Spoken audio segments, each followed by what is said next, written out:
So, welcome to Beauty of Colors podcast, Leah. It's a pleasure to have you on the show. Thank you so much for having me.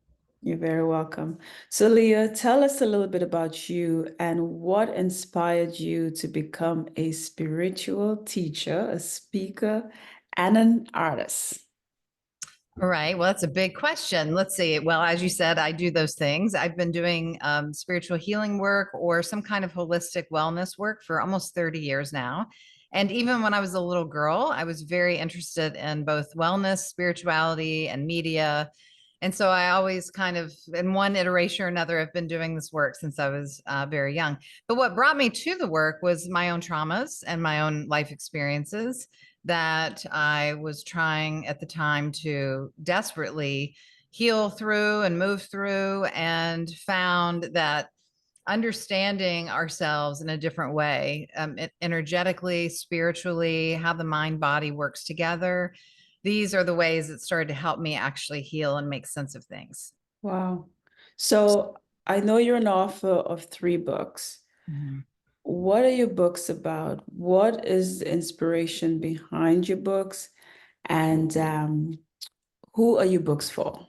Well, the books are for anyone that's interested in evolving and growing and learning. The first book, The Fearless Path, it kind of details the energy system and shows physical and emotional and mental imbalances that may occur. And so it's kind of an easy tool to look at and see, oh, I'm having this. Maybe I need to work on this part of my life, my emotions, my heart, my mind, my body.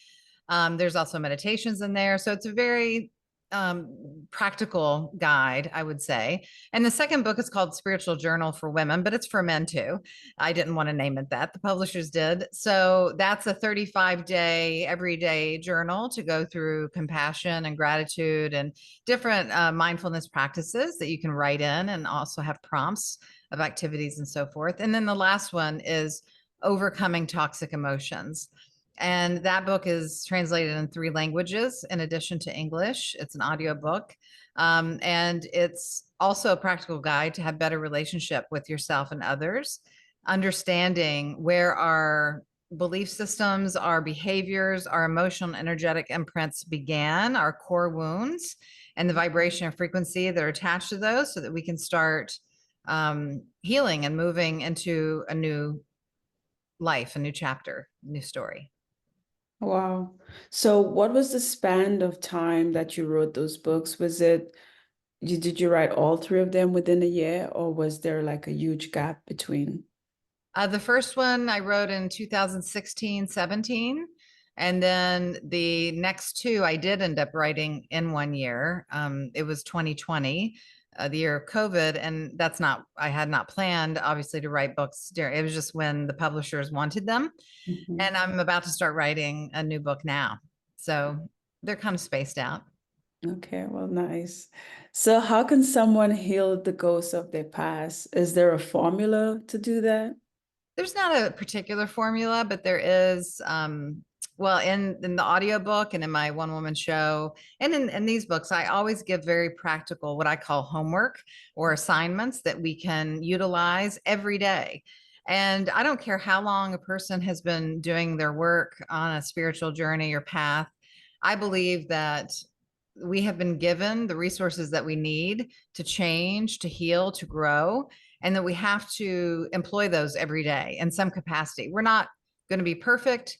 That's not the goal. To me, the goal is to live a heart-centered life, but it is our job to recognize the the wounds, the resentments, the pain, the beliefs, the limitations that we're holding on to that keep us feeling stuck or unhappy, or repetitive relationships, negative situations in our lives.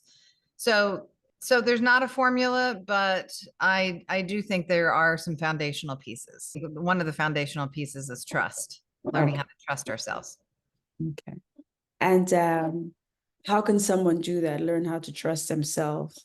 Well, again, it's a practice. I have a course called Regaining Trust on Insight Timer if anyone wants to check that out. It's just 5 days.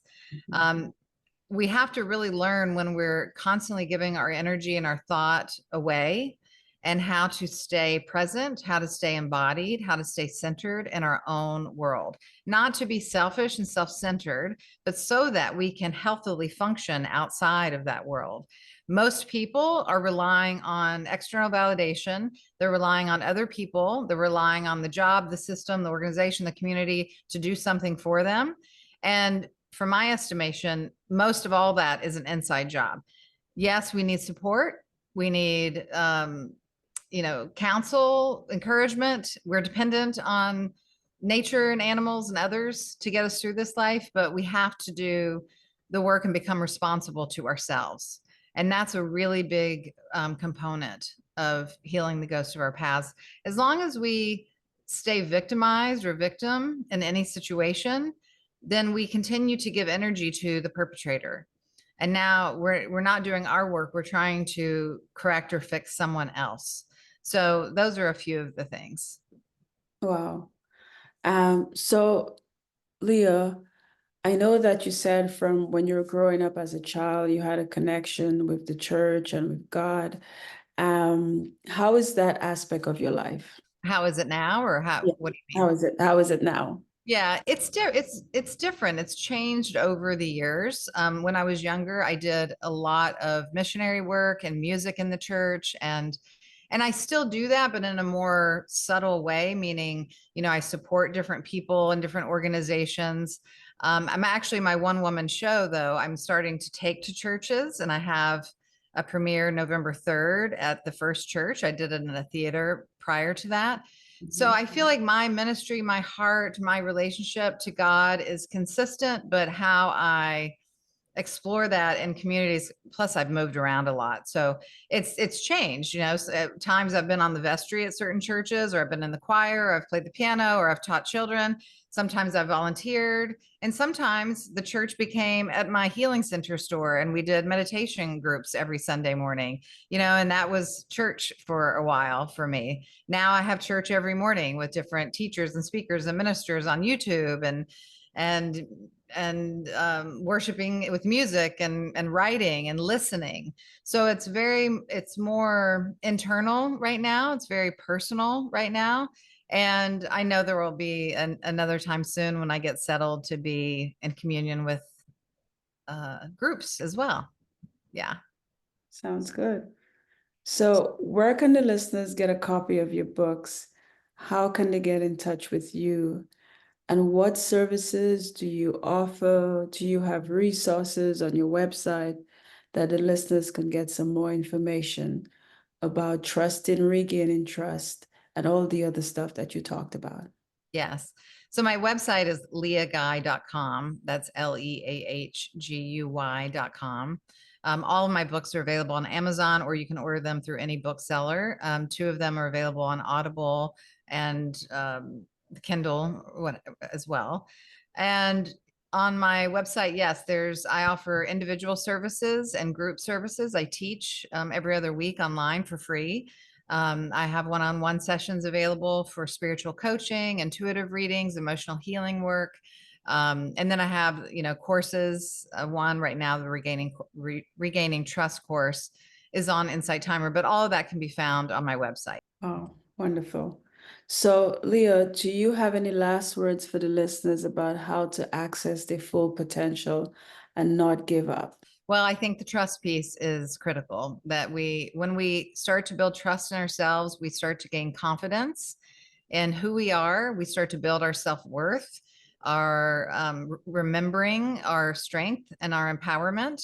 I think all of that is necessary to continue moving forward, because we're all going to have bad days, hard days, difficult situations, traumas, losses, etc. So the more that we can do, not preventatively, but just in preparation for our spirit to stay strong, that will be what takes us through. And so I really encourage people to take that course on trust, because it's first about, well, there's no order, but it's about trusting ourselves, it's about trusting in the divine, and then trusting others.